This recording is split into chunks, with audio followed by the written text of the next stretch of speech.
Hello dear student, this is me Mir Mohammad with your own YouTube channel sin biology. दोस्तों, आज के इस video lecture में हम पढ़ने वाले हैं क्या synthesis and breakdown of macromolecule. इस टॉपिक में आपको क्या पता चल रहा है? इस टॉपिक में पढ़ेंगे क्या मैक्रोमोलेक्यूल का बनना और इसका टूटना। ठीक है, अब सर ये मैक्रोमोलेक्यूल बनता कैसे है, टूटता कैसे है? सर फर्स्ट ऑफ ऑल हमें ये बताया ना कि मैक्रोमोलेक्यूल खुद क्या है। हमें मैक्रोमोलेक्यूल का पता होगा तभी तो हम इंटरेस्ट ले पाएंगे कि ये कैसे बनता है या कैसे टूटता है। सारे सवालों के जवाब आपको इसी वीडियो में मिलेंगे इंशाल्लाह, तो वीडियो को एंड तक देखिएगा।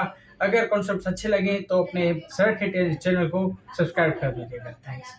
शुरू करते हैं आज का टॉपिक जो है synthesis and breakdown of macromolecule.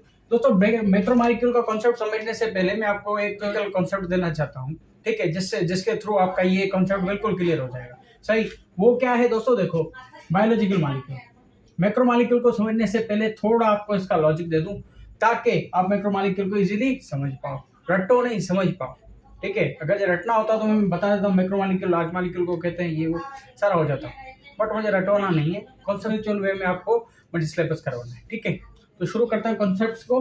Biological molecule क्या होता है भाई? बेसिकली देख लो कि ये जो मॉलिक्यूल होता है ना, मॉलिक्यूल खुद क्या होता है, तभी तो आप समझ पाओगे कि बायोलॉजिकल की बात हम क्यों कर रहे हैं। भाई जहां पर भी लफ्ज बायोलॉजिकल देखो, ठीक है, बायोलॉजिकल देखो, वहां पर आप समझ जाओ हम किसकी बात कर रहे हैं, लाइफ की बात कर रहे हैं। लाइफ का मतलब लिविंग ऑर्गेनिज्म की बात कर रहे हैं। ठीक है, लाइफ का मतलब हम लिविंग ऑर्गेनिज्म की बात कर रहे हैं, लिविंग ऑर्गेनिज्म की बात कर रहे हैं। ठीक है, और मॉलिक्यूल हम किसको कहते हैं भाई? मॉलिक्यूल हम कहते हैं भाई, इससे प्रीवियस वीडियोस में मैं बिल्कुल डिटेल से समझा चुका हूं कि ये मॉलिक्यूल बनता कैसे, बायोलॉजिकल मॉलिक्यूल की डिटेल वीडियो में दे चुका हूं। ठीक है, यार जस्ट आपके रिवीजन के लिए करवा रहा हूं, तो ऐसे मत समझिएगा कि सर भी दूसरों की तरह ही रटवा रहे हैं। फर्क क्या है? फर्क देखना है तो इसी वीडियो के डिस्क्रिप्शन में उन वीडियोस के लिंक मौजूद हैं, आप जाकर वहां देख सकते हैं। ये जस्ट आपको रिवीजन के लिए मैं आपको ये करवा रहा हूँ। ठीक है, नहीं तो अदरवाइज ये टॉपिक में डिटेल में करवा चुका हूँ। ये जो मॉलिक्यूल होता है बेसिकली, देखें, ये मॉलिक्यूल कॉन्सेप्ट है किसका? केमिस्ट्री का। अब केमिस्ट्री में आपने सुना होगा कि एलिमेंट्स होते हैं। ठीक है, अब ये एलिमेंट क्या होता है भाई? एलिमेंट पीरियोडिक टेबल आपने सबने देखी होगी, जो आपके 9 से लेकर 11 तक का जो मैं कोर्स कर रहा हूँ 11 तक, तो 11 तक केमिस्ट्री के बुक के हर पेज में फर्स्ट पर एक चार्ट पाया जाता है, जिसे हम क्या कहते हैं? पीरियोडिक टेबल कहते हैं। अब उस पीरियोडिक टेबल में जो सिंबल पाए जाते हैं उनको हम क्या कहते हैं? उन सिंबल को हम एलिमेंट कहते हैं। ठीक है, अब उन एलिमेंट के दो टाइप होते हैं। कौन से? वो जो एलिमेंट होते हैं ना, वो दो टाइप के होते हैं। नंबर 1 मेटालिक एलिमेंट को, ठीक है, सेकंड नॉन मेटालिक एलिमेंट। ठीक है, अब जब ये मेटालिक एलिमेंट और मेटालिक एलिमेंट आपस में मिलता है तो जो रिजल्ट में चीज होती है उसको हम क्या कहते हैं? कंपाउंड कहते हैं। अब जब ये नॉन मेटालिक एलिमेंट और नॉन मेटालिक एलिमेंट आपस में मिलते हैं तो इनके रिजल्ट में जो चीज बनती है उसको हम क्या कहते हैं? उसको मॉलिक्यूल कहते हैं। ठीक है, जो नॉन मेटालिक एलिमेंट्स के एटम्स के कॉम्बिनेशन में जो चीज बनेगी उसको हम क्या कहेंगे? मॉलिक्यूल कहेंगे। कॉन्सेप्ट हुआ क्लियर? मॉलिक्यूल क्या है? अब क्योंकि ये जो मॉलिक्यूल है ये बन कहाँ रहा है? ये बन रहा है लिविंग ऑर्गेनिज्म में। तो वो मॉलिक्यूल जो लिविंग ऑर्गेनिज्म में बने, ठीक है, वो मॉलिक्यूल जो लिविंग ऑर्गेनिज्म में बने उसको हम क्या कहते हैं? उसको हम बायोलॉजिकल मॉलिक्यूल कहते हैं। समझ में आया बायोलॉजिकल मॉलिक्यूल होता क्या बेसिकली? बिल्कुल डिटेल में पढ़ेंगे, टेंशन लेने की जरूरत नहीं। जस्ट आपको अभी कहते हैं ना, प्लेटफॉर्म सेट कर रहा हूँ जिससे आपका कॉन्सेप्ट बिल्डिंग हो। ठीक है, तो भाई वो मॉलिक्यूल जो किसी भी लिविंग ऑर्गेनिज्म में बने, उस मॉलिक्यूल को हम क्या कहते हैं? बायोलॉजिकल मॉलिक्यूल कहते हैं। तो ये जो बायोलॉजिकल मॉलिक्यूल होते हैं बेसिकली क्या होते हैं? ये पार्ट्स के बने हुए होते हैं। ठीक है, अब बायोलॉजिकल मॉलिक्यूल लाजमी बात है, कोई भी चीज बनती है तो कुछ हिस्सों को मिलाकर बनती है। हिस्सों को हम क्या कहते हैं? पार्ट कहते हैं। अब उसी पार्ट को बायोलॉजी के टर्म में हम क्या कहते हैं? यूनिट कहते हैं। ठीक है, बायोलॉजिकल मॉलिक्यूल किसका बना हुआ है? पार्ट का। अब इस पार्ट को बायोलॉजी में हम क्या कहते हैं? यूनिट्स कहते हैं। समझ रहे हो? अब यूनिट का मतलब हिस्सा या जर्रा। तो भाई समझो, ये जो मतलब ये जो यूनिट है या पार्ट है, ये क्या है? स्मॉल है। ठीक है, अब ये स्मॉल यूनिट्स आपस में मिलेंगे, अब आपको दिखाता हूँ कि मिलते। अब ये जो स्मॉल यूनिट्स होते हैं ना, फॉर सपोज ये स्मॉल यूनिट्स है, ये एक तो इस्तेमाल है, बट अब ये मिल गए तो इन्होंने क्या कर दिया, मिल गए तो ये क्या हो गए, ये लार्ज हो गए। समझ रहे हो? तो ये जो छोटे यूनिट्स हैं, ये जो छोटे यूनिट्स थे, इन छोटे यूनिट्स ने क्या किया, इन छोटे यूनिट्स ने मिलकर क्या कर दिया, बड़ा यूनिट बना दिया। बड़ा यूनिट कहूँ या मैं अगर कहूँ कि लार्ज मॉलिक्यूल बना दिया, तो क्या मैं गलत कह रहा हूँ? नहीं कह रहा। इन्होंने क्या कर दिया, छोटे मॉलिक्यूल्स ने मिलकर, ये जो छोटे यूनिट्स हैं, इन छोटे यूनिट्स ने मिलकर क्या कर दिया, लार्ज मॉलिक्यूल बना दिया। सर हमने पढ़ लिया बायोलॉजिकल मॉलिक्यूल, पढ़ लिया बायोलॉजिकल मॉलिक्यूल से ये यूनिट, सर ये भी बन गया, लार्ज यूनिट भी बन गया। सर हमें चाहिए मैक्रो मॉलिक्यूल, आप हमें पढ़ा रहे हैं बायोलॉजिकल मॉलिक्यूल, तो समझ में नहीं आया। भाई समझने की बात ये है कि ये जो मैक्रो मॉलिक्यूल है ना, ये जो मैक्रो मॉलिक्यूल, ये और कुछ भी नहीं है, ये और कुछ भी नहीं है, इसी बायोलॉजिकल मॉलिक्यूल का दूसरा नाम है। समझ रहे हो? इसी बायोलॉजिकल मॉलिक्यूल को हम मैक्रो मॉलिक्यूल कहते हैं। क्यों? क्योंकि ये एक से ज्यादा यूनिट से मिलकर बना हुआ होता है। सही है, एक से ज्यादा यूनिट्स का मिलकर बना हुआ होगा, तो ये यूनिट्स क्या होते हैं, स्मॉल होते हैं। ये स्मॉल यूनिट्स आपस में मिलकर इस मॉलिक्यूल को क्या कर देंगे, लार्ज कर देंगे, बड़ा कर देंगे, इसके साइज को बढ़ा देंगे। ठीक है, और इसमें नंबर ऑफ यूनिट्स कहो या आप इसके पार्ट्स कहो। ठीक है, फिलहाल मैं आपको टर्मिनोलॉजी में नहीं ले जाना चाह रहा, सिर्फ कॉन्सेप्ट क्लियर कर रहा हूँ। ये जो नंबर्स हैं, ये जो यूनिट्स हैं, ठीक है, इन यूनिट्स का तादाद कितना होगा, ज्यादा होगा। लाजमी बात है, ये स्मॉल यूनिट्स मिल रहे हैं, मिलकर क्या हो रहा है, बड़ा मॉलिक्यूल बन रहा है। बड़ा मॉलिक्यूल, बड़े को हम इंग्लिश में क्या कहेंगे, लार्ज कहेंगे। तो ये क्या बन गया, लार्ज मॉलिक्यूल बन गया। अब इस लार्ज मॉलिक्यूल को ही तो हम मैक्रो मॉलिक्यूल कहते हैं। ठीक है, अब ये मैक्रो जो वर्ड है, अगर आप इस पर गौर करें, मैक्रो जो वर्ड है ये एक ग्रीक वर्ड है। अब सर ग्रीक क्या होती है, ग्रीक क्या बोला है भाई? ग्रीक एक लैंग्वेज है, जैसे हम उर्दू बोलते हैं ना, उर्दू बोलते हैं, इंग्लिश बोलते हैं, सिंधी बोलते हैं, बहुत सारी लैंग्वेजेस हम यूज करते हैं बोलने के लिए।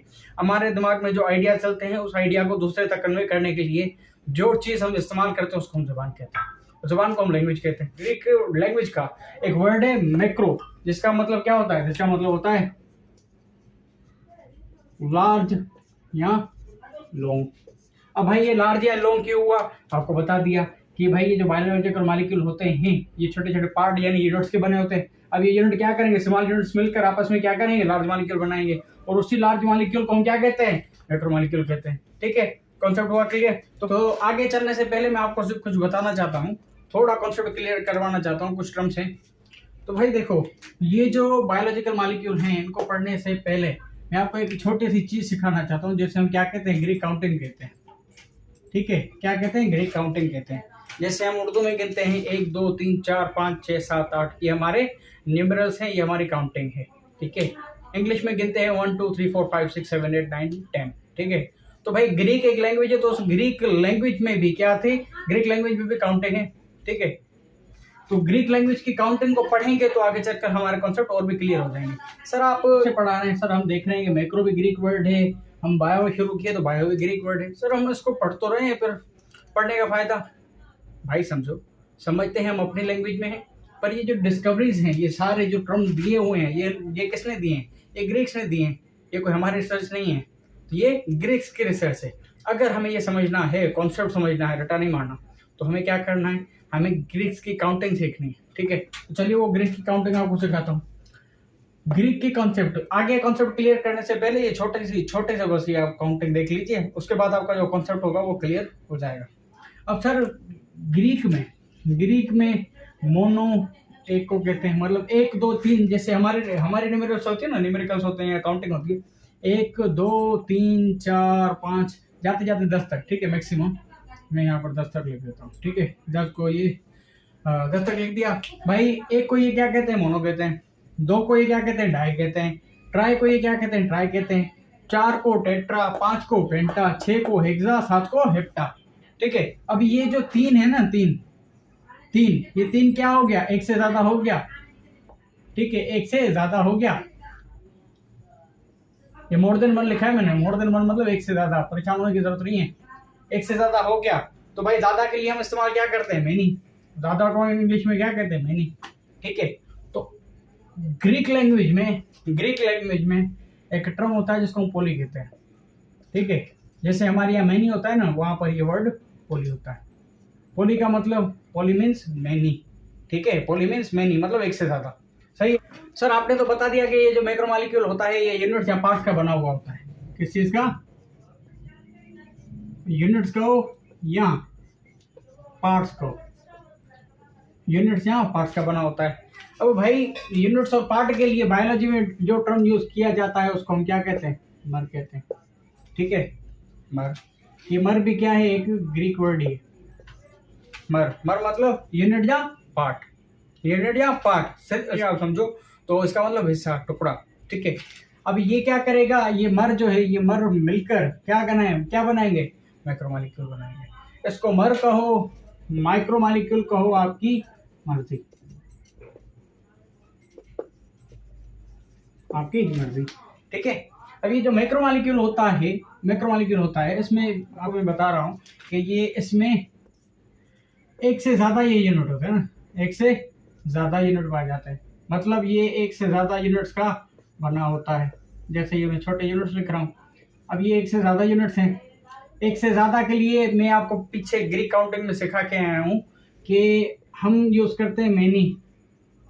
ठीक है, बट ग्रीक लैंग्वेज में ऐसा नहीं है। ग्रीक में वो मैनी को क्या कहते हैं, वो कहते हैं पॉली। ठीक है, पॉली, समझ रहे हो क्या पॉली भाई, क्या क्या ज्यादा क्या है, मैनी क्या ज्यादा है, ये मर्द ज्यादा है ना भाई, ये यूनिट ज्यादा है, ये पार्ट ज्यादा है। अब इन पार्ट्स को हम क्या कहते हैं, मर्द कहते हैं। ठीक है, मर कहते हैं, समझ रहे हो। तो ये मर हो गया, तो ये ज्यादा क्या है, मर, तो इसको हम क्या कहेंगे, पॉली मर। ये वर्ड ऐसे बनते हैं। ठीक है, समझ रहे हो, कॉन्सेप्ट ऐसे होता है कि ये पॉली मर हो गया। अब भाई ये जो माइक्रोमोलिक्यूल है, एक से ज्यादा यूनिट्स का बना हुआ है, तो मैं इसको कह सकता हूँ कि ये पॉलीमर है। ठीक है, तो मैं इसको कह सकता हूँ कि ये पॉलीमर है। क्यों पॉलीमर है भाई, क्योंकि ये एक से ज्यादा यूनिट से मिलकर बन रहा है। मतलब ये कि इसमें पॉलीमर्स हैं। पॉली मीन्स मेनी, मर्स मीन्स यूनिट, मतलब इसमें एक से ज्यादा यूनिट्स हैं, मतलब ये बहुत सारे यूनिट से मिलकर बना हुआ है, तो इसको हम क्या कहते हैं, पॉलीमर कहते हैं। ठीक है, ये कॉन्सेप्ट हुआ क्लियर। अब देखते हैं, अब मैक्रोमोलिक्यूल तो आपके दिमाग में फीड हो गया होगा कि मैक्रोमोलिक्यूल है क्या बेसिकली। तो भाई पहले तो आप समझे कि ये बनता कैसे। अब देखें, ये जो मैक्रोमोलिक्यूल होता है, ये स्मॉल यूनिट से मिलकर बनता है। ठीक है, ये स्मॉल यूनिट्स हैं, ये स्मॉल यूनिट्स हैं। सर बुक में भी ये चीज़ें लिखी हुई हैं, छपी हुई हैं, बट बुक में भी आप बुक वाली लाइन आप बता रहे हैं, तो आप कहते हैं कि हम तो कॉन्सेप्चुअल पढ़ाते हैं। तो आप में और बुक में फ़र्क क्या हुआ, ये चीज़ तो बुक में भी छपी हुई है। तो भाई मैं आपको समझाता हूँ कि बुक में और बुक में लिखी हुई ये चीज़ का क्या फ़र्क है। या कोई आपको पढ़ाता है तो मेरे पढ़ाने और उसके पढ़ाने में क्या फ़र्क है।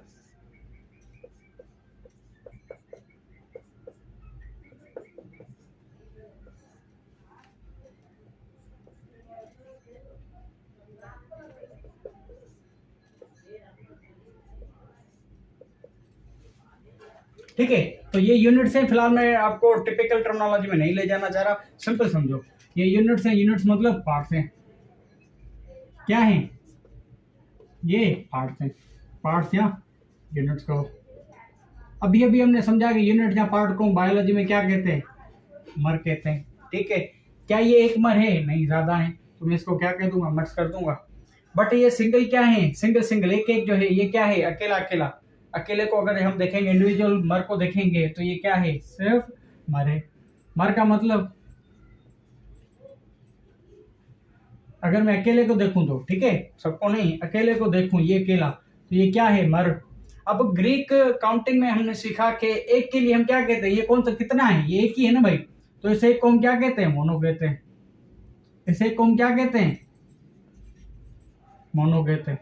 तो भाई मोनोमर का मतलब एक टुकड़ा, एक यूनिट, एक पार्ट, समझ रहे हो, एक टुकड़ा, एक यूनिट या एक पार्ट। ये जो पार्ट आप देख रहे हो ना, इसको हम मोनोमर कहते हैं।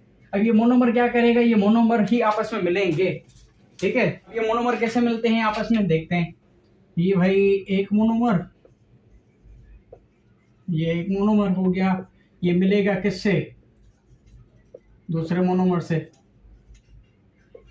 ठीक है, तो भाई समझिएगा, ये एक मोनोमर, ये एक मोनोमर, ये मिल जाएंगे तो ये कितने बन जाएंगे, दो मोनोमर बन जाएंगे। ठीक है, दो मोनोमर बन गए। अब ये जो दो है, ग्रीक काउंटिंग में आपको मैं बता चुका हूं कि दो के लिए हम क्या इस्तेमाल करते हैं, दो के लिए हम कौन सा टर्म, कौन सी काउंटिंग इस्तेमाल करते हैं, डाई। ठीक है, डाई, डाई यानी दो। क्या दो भाई? मर। ये जो पार्ट है ये दो, ठीक है, ये एक पार्ट, ये दूसरा पार्ट। क्या दो? ये पार्ट दो। पार्ट को या ये यूनिट दो, तो भाई इस यूनिट को हम क्या कहते हैं? मर कहते हैं। तो ये क्या हो जाएगा? डाई। अब मर लिखूं या मर्स लिखूं? मर्स लिखूंगा क्योंकि ये एक से ज्यादा है, ठीक है। तो ये डाई मर्स बन गया, सही है। मोनोमर दूसरे मोनोमर से मिला तो ये क्या बना? डायमर बन गया। अब इस डायमर में एक और ऐड कर देंगे, ऐसे समझो कि एक और मोनोमर मैंने ऐड कर दिया, तो अब ये क्या बन जाएगा? ट्राइमर। ट्राइमर से टेट्रामर, ऐसे होते होते ये कहाँ तक जाएंगे? ये भाई लॉन्ग चेन ऑफ मोनोमर बन जाएगी, जिसको हम क्या कहते हैं? पॉलीमर कहते हैं, ठीक है। अब इस पॉलीमर को हम क्या कहते हैं? मैक्रोमॉलिक्यूल कहते हैं। मैक्रोमॉलिक्यूल। ये तो था इसका ऊपर से कॉन्सेप्ट कि मैक्रोमॉलिक्यूल बना कैसे, मोनोमर से मिलकर बनाए। तो सर ये मोनोमर्स आपस में मिल कैसे रहे हैं? आखिर ऐसा कौन सा प्रोसेस है जो इन मोनोमर्स को जोड़ रहा है आपस में? ठीक है, तो चलिए समझते हैं उस प्रोसेस को और उसके पीछे के केमिकल रिएक्शंस को, ठीक है। क्यों? क्योंकि अगर जब तक आप कॉन्सेप्ट नहीं समझोगे कि वो कॉन्सेप्ट वो आपस में मिलते कैसे हैं, उनमें आखिर ऐसे कौन से रिएक्शंस होते हैं जिसकी वजह से वो आपस में मिलते हैं और उनके मिलने से ये बड़ा मॉलिक्यूल बनता है, मतलब ये छोटे पार्ट हैं आपस में मिल कैसे रहे, समझ रहे हैं? तो इसके मिलने तक, मिलने से लेकर इनके बनने तक का जो प्रोसेस होता है वो सारा सीखते हैं, ठीक है। आज की वीडियो में इतना ही। इंशाल्लाह नेक्स्ट आने वाली वीडियो में, ये पार्ट 1 था, इसका पार्ट 2 आने वाला है, तो उसमें हम देखेंगे कि ये मैक्रोमॉलिक्यूल बनता कैसे है और ये टूटता कैसे है। बिल्कुल इलेक्ट्रॉन लेवल तक देखेंगे, ठीक है, कि ये जो बॉन्ड टूटते हैं मोनोमर्स के बीच में, तो ये जो माइक्रोमॉलिक्यूल आपस में मिलकर ये मैक्रोमॉलिक्यूल बनाते हैं, तो आखिर ये बनाते कैसे हैं, ठीक है। रट्टा नहीं, कॉन्सेप्चुअल वे में। इंशाल्लाह फुल कोशिश करूंगा कि वो दूसरा पार्ट भी जल्दी अपलोड कर दूं। तो जब तक वो अपलोड हो तब तक आप सबसे एक छोटे से रिक्वेस्ट, देख रहे हो आप मेहनत कर रहा हूँ, एक एक टर्म को समझाने के लिए आप देख रहे हैं कितनी कोशिश हो। तो बराए मेहरबानी अपने इस सर के चैनल को सब्सक्राइब कर दीजिए, अपने दोस्तों तक शेयर कर दीजिए और सब्सक्राइब करते वक्त बेल आइकन के बटन को लाजमी प्रेस कीजिएगा, जिससे ये जो कोर्स है अभी बायोलॉजी का जो मैं करवा रहा हूँ, इसकी हर आने वाली वीडियो सिक्वेंशियल में आप तक पहुँचती जाएगी, ठीक है। तो तब तक के लिए अल्लाह हाफ़िज़।